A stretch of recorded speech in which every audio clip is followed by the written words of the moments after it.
श्री गोपाळ कृष्ण भगवान की जय. लीळा नंबर 184. माईबाईची भेट, आनंदाचा संसार. माईबाई बसमत गावाची, तिचा पती मेला, मुलगा मेला आणि तिची एकाईसा नावाची मुलगी विधवा झाली.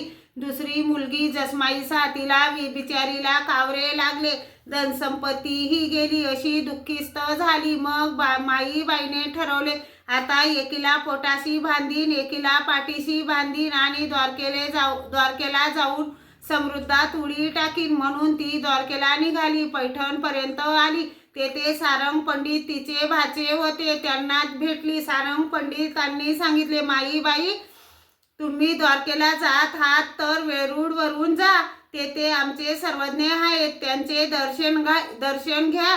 ती वेरूळला आली तेव्हा सर्वज्ञ बाहेर फिरून मुक्कामाच्या ठिकाणी येऊन ओढ्यावर लोंबते श्रीचरण करून बसले होते.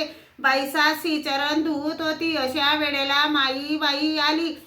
सर्वज्ञांचे दर्शन झाले. आसू नारळ भेट म्हणून दिले व श्रीचरणा लागली आणि श्रीमूर्ती बघत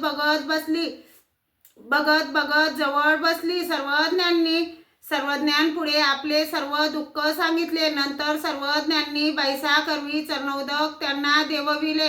जसमाईसा व एकाईसाने चरणोदक घेतले आणि माईबाई मुलाचे दुःख करू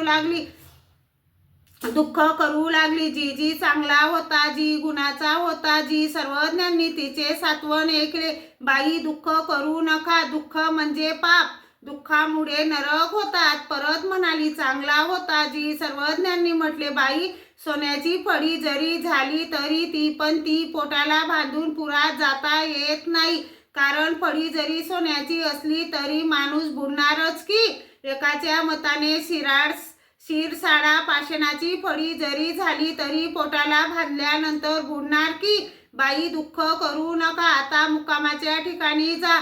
मग त्या गेल्या. श्री गोपाळ कृष्ण भगवान की जय.